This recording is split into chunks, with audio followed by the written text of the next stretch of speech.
I'm excited to share my workspace for supporting students with autism.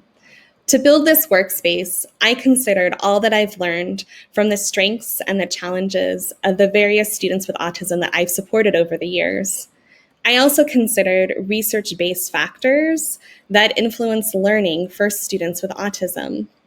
You'll find these factors as the heading for each strategy section. So we begin with strategies that support factors such as sensory integration, self-regulation, and emotion, followed by social awareness and relationship skills,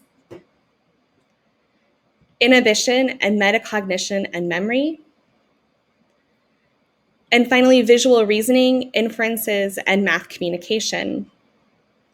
I created this workspace with a variety of strategies that I believe will help educators build a solid foundation to meet the needs of their students. In addition, we know that no student with autism is the same.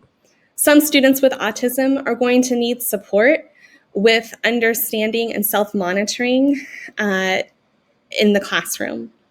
Other students may need support with building trusting relationships so that they can create great social relationships with their peers.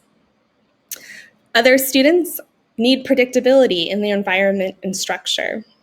One of my favorite things about the Learning Variability Navigator is that the list of strategies isn't exhaustive. For example, one of my strategies for inhibition, metacognition, and memory is creating visual representations in the math classroom.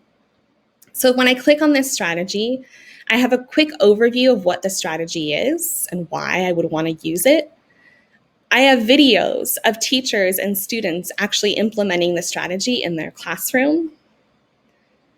There are a collection of additional resources and examples of what this strategy looks like in a variety of settings.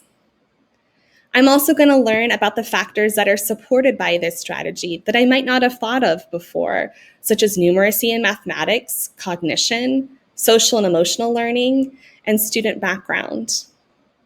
Finally, my favorite kind of aspect of this is that it leads me to more strategies so that I can ensure that I'm providing a variety of opportunities to my students.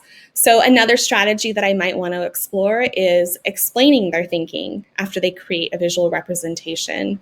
Or maybe I want to incorporate math games as another way to have visual representations of math. Creating this workspace has reminded me of the varied factors that influence learning and ways I can design my classroom to support my students with autism and truly support all my students. I believe that offering these strategies to students by designing for our students who have really variable needs will help us create learning spaces that meet the needs of all of our students.